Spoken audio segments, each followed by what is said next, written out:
Hey everyone, Steven here, and welcome to my little library of horrors. So today we're going to do something a little different. Today is the start of a new series I like to call Behind the Screams. With this series, I'd kind of like to showcase some of my favorite authors within the horror genre. Um, we all know Stephen King, we all know Dean Koontz, and other household names, but there are so many authors and books within horror that just kind of seem to have been forgotten with time and buried under the more household names. I have an Instagram page with the same handle, Little Library of Horrors, that I've been working on for about a year before I started doing videos. That was kind of the same purpose, and I kind of wanted to try to do that in video format. Um, so for this episode, I really want to showcase one of my absolute favorite authors. I think he is by far one of the best writers in horror and possibly literature in general. I think his prose is something that's very unique. I love his writing style. I think his subject matter is very honest and dark, but he never shies away from it.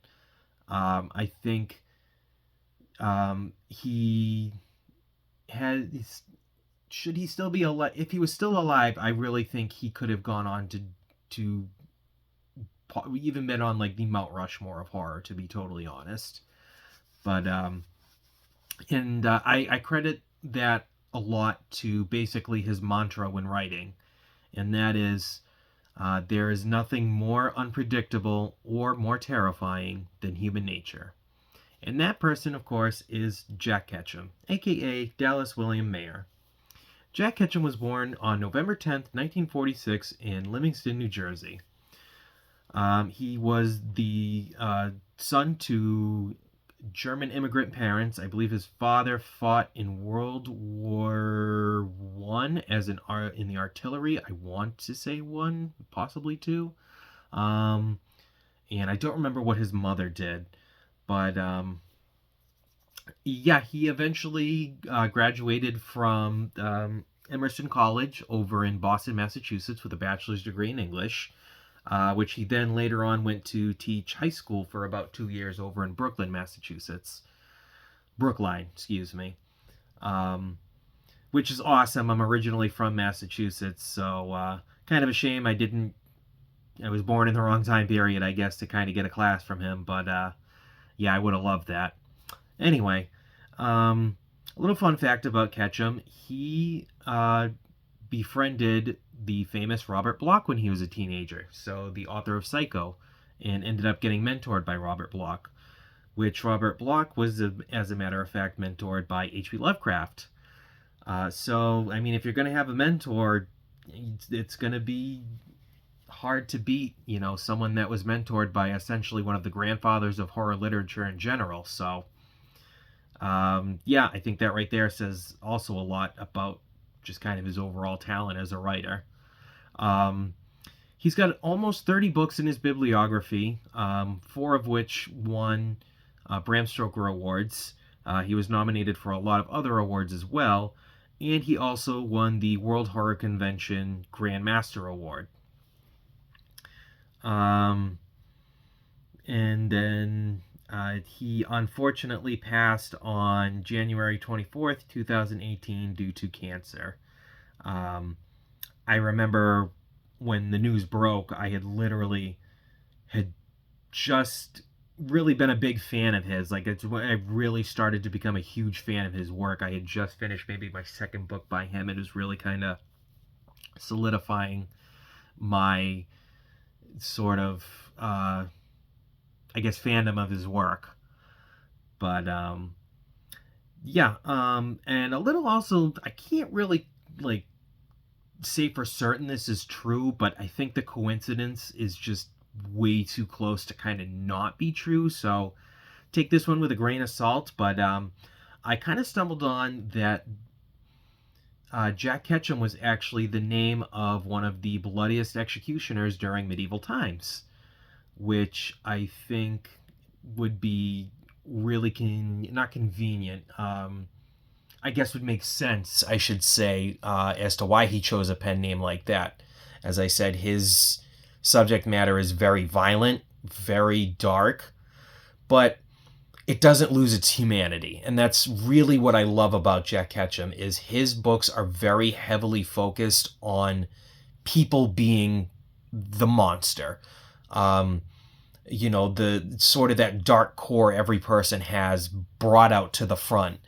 And, and he really focuses on what other people, I guess, would do in that kind of situation. Like, I guess it's difficult to kind of explain, whereas, like, where, kids fight a demonic clown, the kids, that's kind of what their sort of reaction is going to be, is to try to take it on themselves, or you see a monster, you run away, or anything like that. But this is all grounded in very real scenarios that could happen.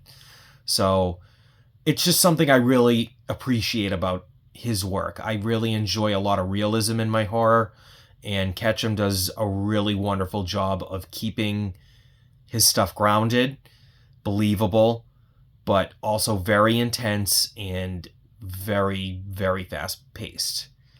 So, what would I recommend from Ketchum? Well, honestly, I always recommend going straight from the start. And that's with his debut novel, OffSeon. If you've seen my So You Want to Read Horror Beginner's Guide, I actually recommended OffSeon. Um, Essentially, this kicked off the splatterpunk subgenre in horror literature.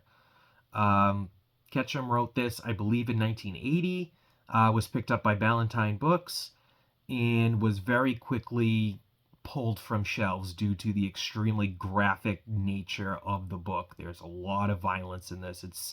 It's about a family of cannibals that are essentially terrorizing this vacationing group of people in the woods. It hits the ground running. The opening chapter is extremely intense.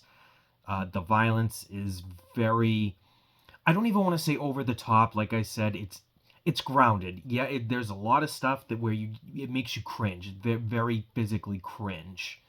Um, but again, it's grounded. It's not something where you're just kind of rolling your eyes, or it's like, okay, this is sort of out of like a B slasher film almost, which is weird in a sense because this kind of feels like it. As a matter of fact, it inspired the film The Hills Have Eyes. Um, and again, I another thing I can't say for a fact is true, but I very much think that one scene from Terrifier, if you've seen the movie, you know what I'm talking about. I'm almost positive this book may have inspired that scene. But anyway, I think this book is fantastic. It really is a good way to get a feel for Ketchum's style. Um, it's definitely not for the faint of heart. Like I said, it's very graphic. There's a lot of blood, a lot of violence, a lot of not a lot of sex, but I mean, it's still there is some. I mean, it's supposed to be a trashy, not like a horror novel, but again, I think there's so much more to it in the end. It's got a brilliant afterword in it that I really, really love. It gives you a real deep dive into pretty much the process that Ketchum had to go through to even get this book published. Like, this isn't even the original cover that he wanted. He could never get the original cover even published, as a matter of fact. The very first even publishing the cover is just more of a severed arm, and that's not at all what he wanted. I won't spoil what he wanted because he says it in here, but it was interesting to see that he even argued with Ballantine about what he wanted to keep in the book and what they would allow him to keep in the book. He very much had to water this down, and even still, it's pretty graphic. But later on, Cemetery Dance picked it back up for publication, and they let him add all the guts and gore he wanted that he had to take out before. So, anyway, you can get your hands on a copy. I highly, highly recommend checking out OffSeon. I really love it. As a matter of fact, a series. The sequel, Offspring, came out, I think, in '94. I could be wrong. And then there was the final book, The Woman, which came out in 2010, I believe. Haven't read either of those yet. Just haven't gotten around to Offspring. I've heard a lot of people say it's not as good, which is, kind of disappointing. And the woman is very rare and very expensive. So, but yeah, absolutely think this is a good start for any sort of person looking to start Ketchum's work. His very next novel, published in 1984, is one that I wasn't a major fan of, but I feel like that was because I was sold on something that was not delivered on. But that's kind of a different explanation for a different video. But the next book I would honestly recommend still would be his next novel, Hide and Seek. This is actually the French version, which is just a brilliant cover. I really love the cover to this, which again is actually an even better representation of what the story was about compared to even the title of the book. But essentially, Hide and Seek is supposed to be a book about a group of college kids playing hide and seek in a seemingly haunted house, and things go awry. Um, Definitely toned down on the violence in this a lot. There really isn't a whole ton. When there is, again, it's still very graphic and brutal, but still very grounded. Um, but for something that's sold as a supernatural kind of horror story, there isn't any, if I'm going to be totally honest. Um, which I think is a shame because I think that kind of concept would have really done well. Um, but it just didn't fit the kind of message he tries to put across in where humans are the most terrifying thing in the world. And honestly, he's probably not wrong, but um, yeah, overall, it really isn't bad. It's definitely not one I would put higher up on the tier list that I've read from him, but not one I would genuinely skip over totally either. Um, so let's say you want to get a taste for Ketchum's work, but you're not really into a whole bunch of violence and gore and things of that nature. This next book I recommend is full of Ketchum style, his great character development, heartbreaking setup, um, human monsters basically, but not a ton of violence. I think it's very, very toned down compared to what he usually writes, but still super well done. Very, very well done. And that book is Red. Get the little puppers on there. But yeah, I really loved Red. I would personally kind of consider it more of a novella than a novel, as it's just over the 200-page mark. But either way, the book is brilliant. It opens up incredibly heartbreaking. There is animal death in the book, so trigger warning for those of you that do not enjoy violence against animals.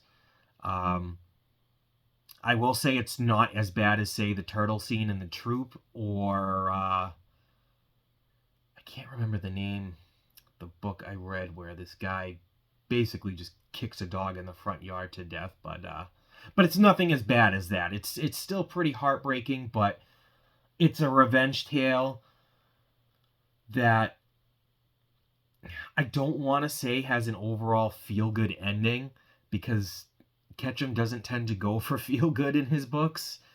I guess in a sense it's a sense of righteousness, taking justice into your own hands, where you root for that person. Sort of a vigilante, if you will. But yeah, I really enjoyed Red. I think it's very fast-paced. Not fast-paced, well-paced. A lot of scenes are well done. It keeps you going.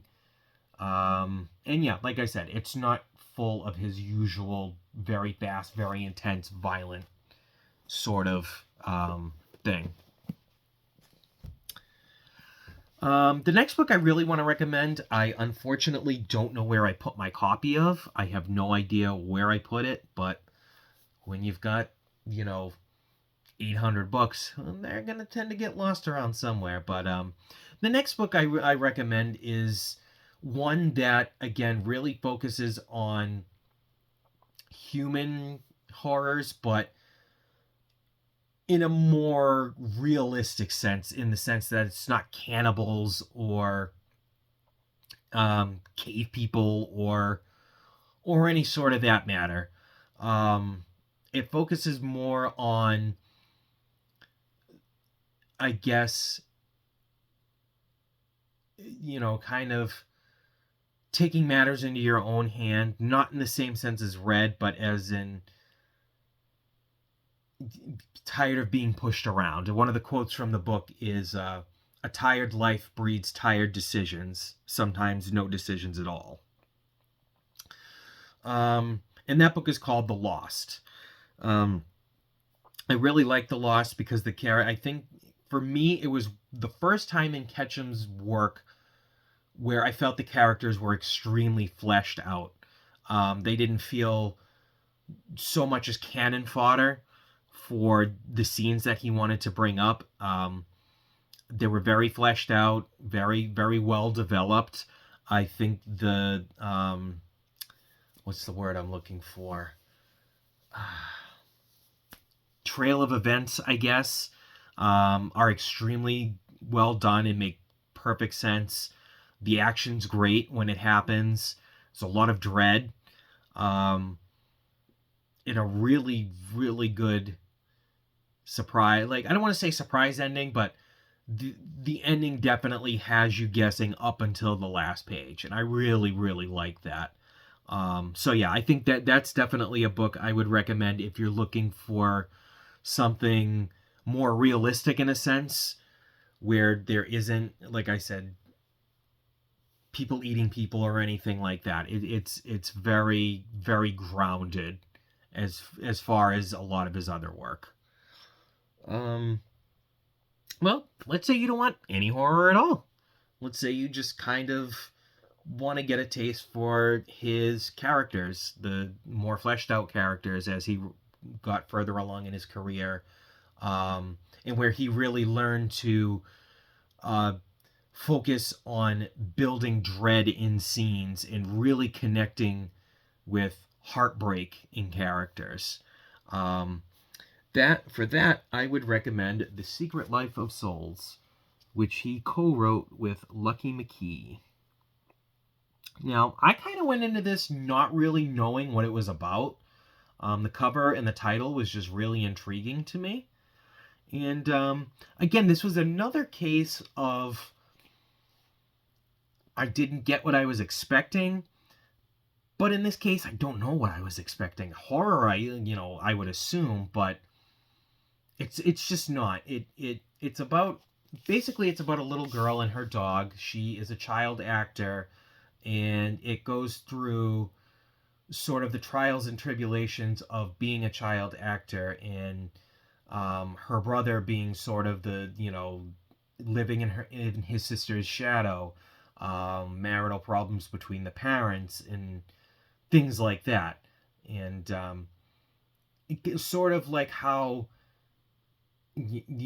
humans and animals sort of have almost this telepathic connection in where we the words we both speak we may not understand through our ears, but in our hearts, in our minds, we know what's being said. So yeah, I really loved this.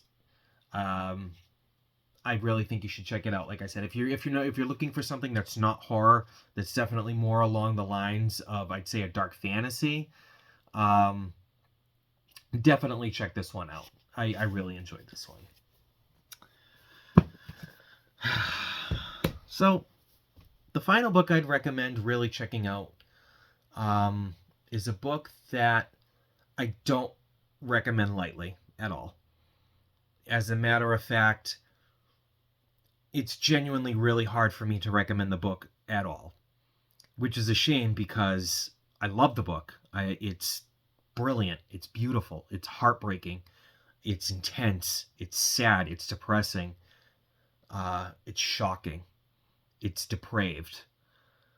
Um, but the way that Ketchum delivers it is done in a way where you can't stop yourself from continuing on. It's the first book to honestly ever make me cry, honestly, and it did it twice. And not even just like a boo-hoo, like I listened to the audiobook and I had to pull over at one point and just bawl my eyes out because it was just, it literally will tear at your soul. I always tell people that are looking for a recommendation along these lines that it's a book that takes away from you as much as you take away from it. And that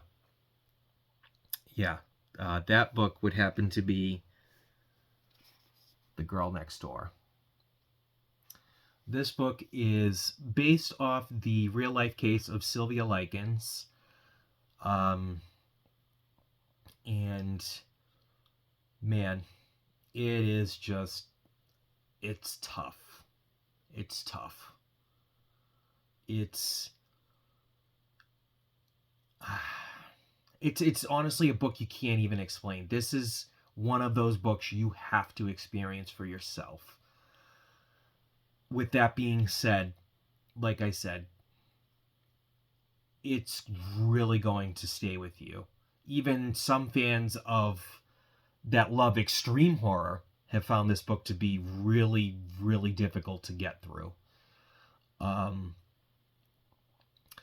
But in my opinion, I would say this is Ketchum's magnum opus. I think this is by far the best book he's ever written. And I think this is one of the most important books in literature, period. It says a lot about, I guess, being a willing participant in a situation where you don't think that you are.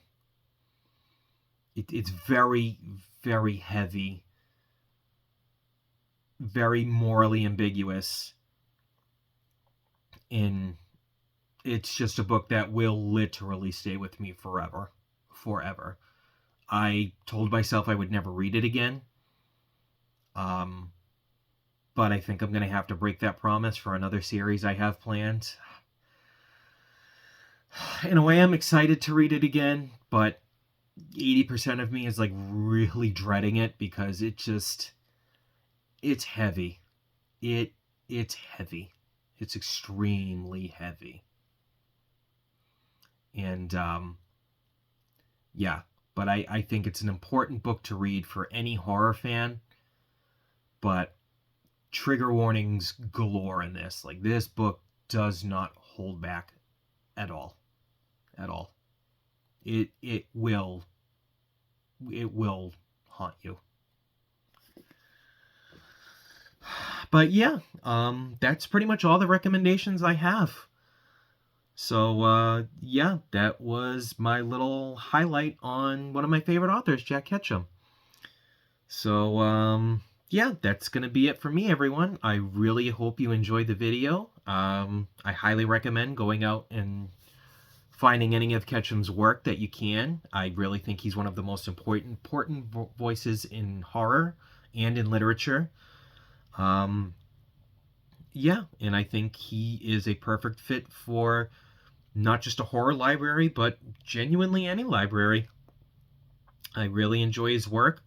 I think he finds the beauty in loss and the darker side of human life. And yeah, that's why he's honestly one of my favorite authors.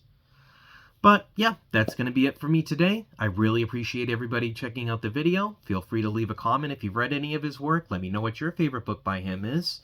Let me know an author that you'd want me to do a highlight on, and I'd maybe be able to check that out. But yeah, thanks again, everyone, and I'll see you next time. Bye.